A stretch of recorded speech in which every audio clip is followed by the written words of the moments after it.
All right, thank you for staying with Daybreak. The conversation begins right now. We'd like to hear from you at Trevor Mbidi at Citizen TV Kenya. Use the hashtag Daybreak. We're doing a post-analysis of the deputy presidential debate that took place last evening. Let me introduce my guest one more time. From my farthest left, Joshua Kipto, Nandi County Assembly Speaker, is here. Asante sana for making time.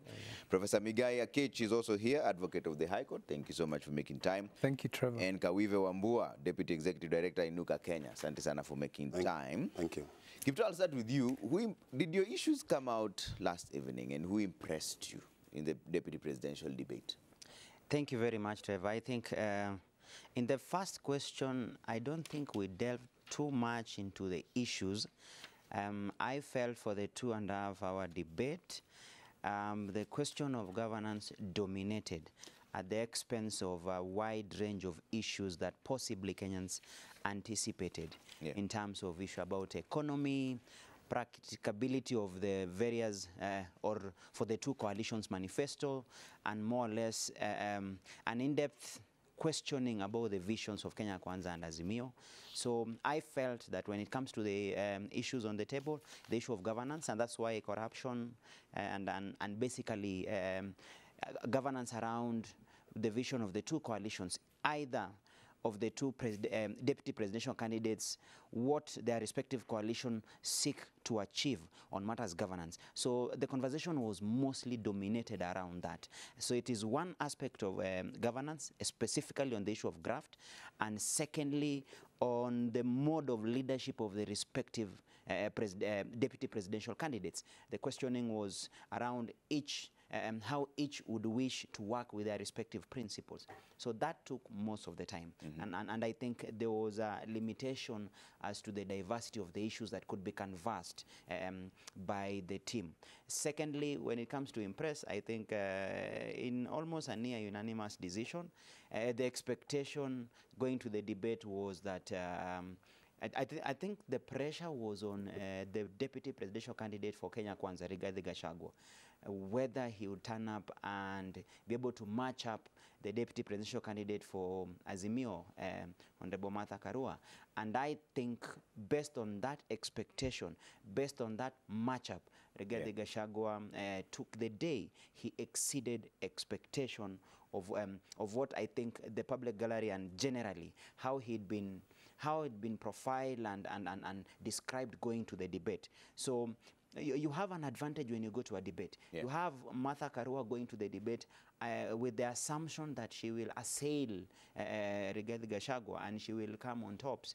And on the other hand, Rigathi comes to the debate with people's expectation not, or expectation being that maybe he may not match up. So at the end of the day, with a near unanimity, I think the person, therefore, with that being the base of expectation, he exceeded expectation. That is Rigathi Gachagua. All right. Professor Migai, who impressed you last evening and why? Thank you, Trevor. I thought both candidates were very impressive, and they kept time. They were very disciplined. They didn't go over the time that was allocated to them. So I thought both performed very well. And I think these debates are really about optics. It's about the candidates being able to hold their own. It's about avoiding the minefields, so to speak, and both did very well.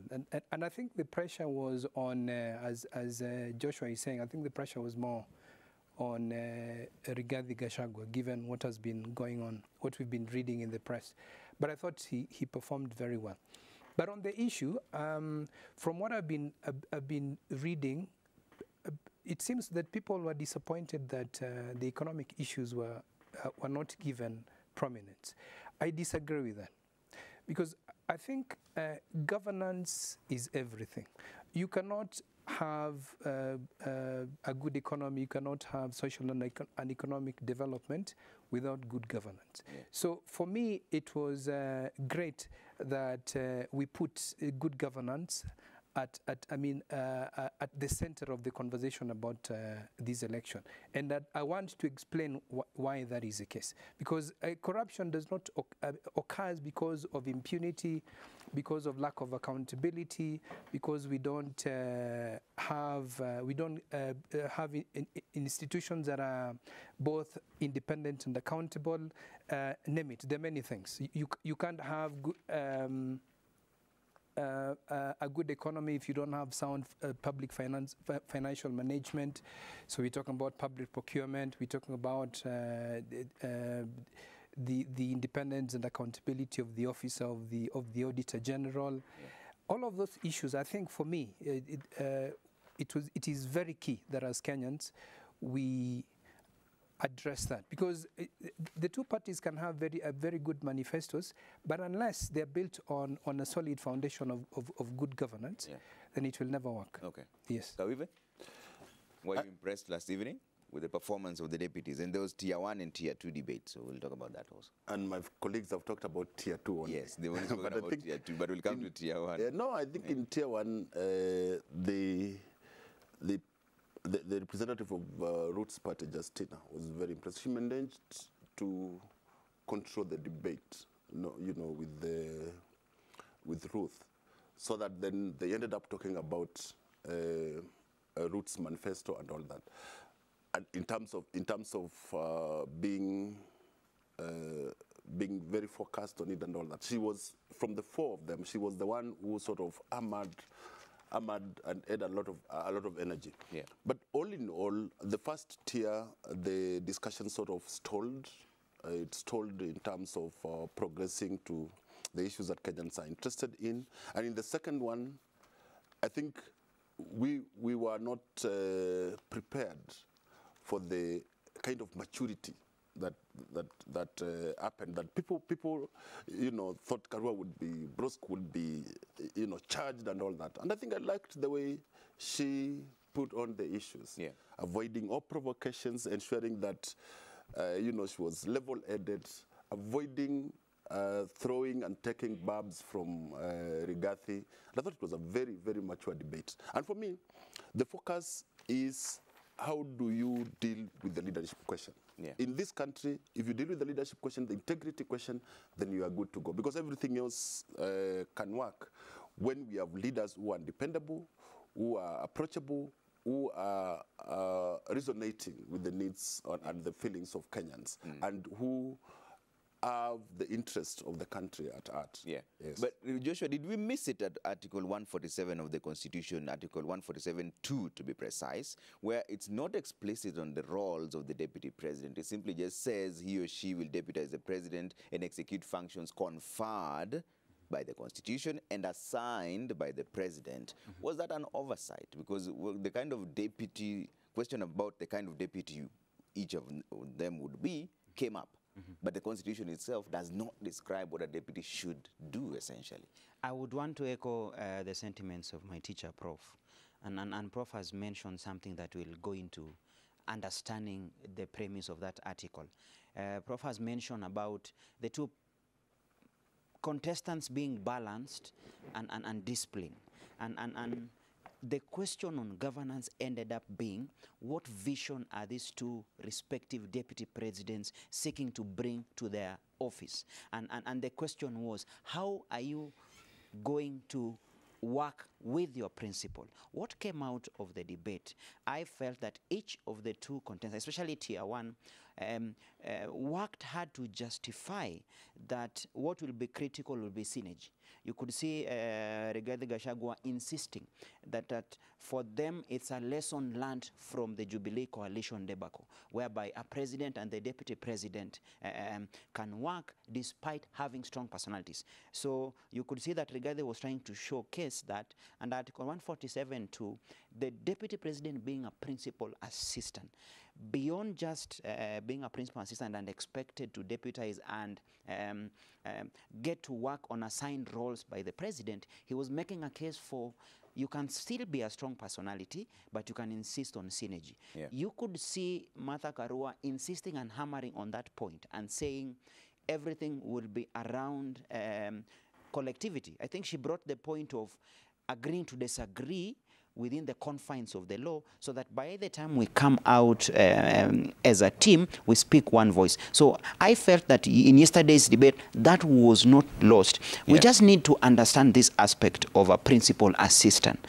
Just as the way Constitution says it, it is as expressed as it comes out.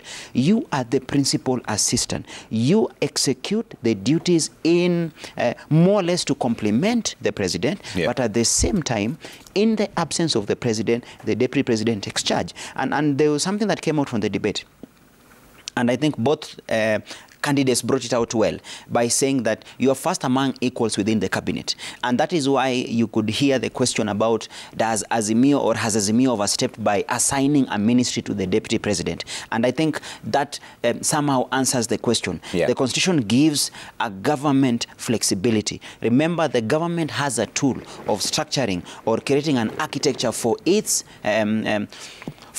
operations, and every government has its own plan. If you look at the architecture of the Moi government, the place of the deputy president, he was basically a vice president. You come under the Kibaki system, that is before Constitution 2010, the vice president thing was there, but with a bit of a signed role. Post 2010, where we have the office of the deputy president, gave it a bit of security of tenure, gave it a bit of a clout, and importantly, the deputy president, current deputy president, has been able to raise the stature of the office and has been able to show with the rightful leadership and more or less synergy between the parties, it will work. Lastly, just as I forgot to mention, we cannot forget to appreciate the Tier 2. And I think for yesterday, the win of the, I think the Tier 2, Justina and Ruth. That was Tier 1. That was Tier 1. You cannot, I think it would be unfair not to mention the exemplary performance of Justina. To the point, I think the joke around was she ended up almost moderating whatever the debate herself. She was schooling the audience, she was schooling the moderator, she was schooling her opponent, because this is an aspirant who came to the debate prepared. It's only that the scope of the issues raised for that particular debate was not far or was not extensive enough, and that is what I mentioned on the thing. So answering your question, generally, I think in yesterday's debate, there was that question as to how a deputy president must operate, expectation. I don't think that was oversighted. Okay. Prof, I'm talking about Article 147 because Rigathi Gachagua mentioned that the reason there's a deteriorated working relationship with the current president is based on trivialities and inferiority complex, actually. That's what he mentioned. Is that where the problem was, or is it the Constitution itself that missed the point by not describing what a deputy president should essentially do? That might very well be the case. That I mean, if you're talking about the differences between the president and the deputy president, but I like to look at this from two perspectives. It's in terms of organizing government, in terms of organizing the executive, and from that perspective, as Joshua is saying, you need flexibility. A president must be in control. You know, the one thing that we always forget is the first task of government is to do certain things, is to give us public goods and services. And so we must give government power to be able to do that. The person that we elect as president must have the power to do certain things, must have the power to organize his or her personnel as he or she deems best suited to give us those goods and services. So flexibility then is important. But number two, there's politics. Yeah. It depends. If you're looking at the position of the deputy president and the president, usually the two will come with their constituencies. So depending on the power of a deputy president, you expect that person will challenge the authority of the president, because they say, I come with a constituency. Yeah. He or she will say, I come with a strong constituency. And you cannot get rid of me. You can't get rid of me because the only way that the Constitution allows you to get rid of me is to impeach me. You can't impeach me because I have the numbers in Parliament. So that then requires accommodation between the two that are essentially tied to the hip, between, I mean, the deputy and the president and his or her deputy. So as I believe it is Martha Karua was saying, some compromise is necessary. But we must be willing to acknowledge that in many cases you're going to have a strong deputy president because they will come with a constituency. Okay. All right. Kawiva, should this have been an appointive position so that in the event that you go south, you just fire? No, I think the biggest problem that we have had in this country in terms of deputies or vice presidents was the amendment in 1964 of the Constitution, which said that the president would appoint whoever he wants from those elected as MPs. And that meant that you concentrate power on the person of the president. I think what the new constitution tries to do is to remove that juggernaut so that then you can have people being elected, even though on one ticket, but people who bring different strengths to the table. You can imagine if there was no requirement, we would not be having this debate. We would not know who the second in command would be in this country. So I think it's important that, and in Kenya we have just had the experience of one deputy, basically, because from 2013 from now, we have just had Uhuru as president and Ruto as deputy for the period. So, and we can say largely, therefore, that particular Article 147 has not been tested outside the experience. And the experience that we have had as a country because of those two terms is not a good one. You know, there has been disagreement, so we cannot pin it on the personality of the deputy president or the personality of the president. I mean, taking the president now saying, Rigathi saying, Uhuru Kenyatta has got inferiority complex. I mean, where do you get that one from? Because how do you assess the personalities of two people who have been the president and the deputy and say, because I don't have, or because my principal does not have, then this will not happen? I think that is beside the point. The point is, the two are elected on one ticket and one principally assists the other. And I think that should be the focus for us. How will Karua assist Odinga? How will Rigathi assist Ruto? I think those were the questions, and I think, in my opinion, they were not very well posed. They were not very well directed. I think except for Karua, who said, this is what I was going to do. Rigathi was like, we are going to work together because we are okay. We don't have problems.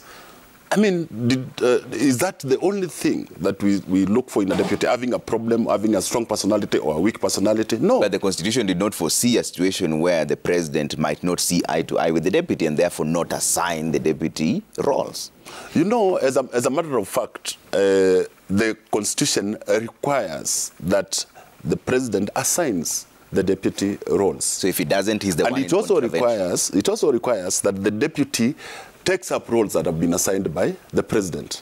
It does not anticipate anywhere where the deputy goes out there and says the president is useless, or somewhere where the president goes out there and there's a deputy, it is useless. Yeah. Those are personality issues, and that is a question of integrity and leadership that we should be looking at.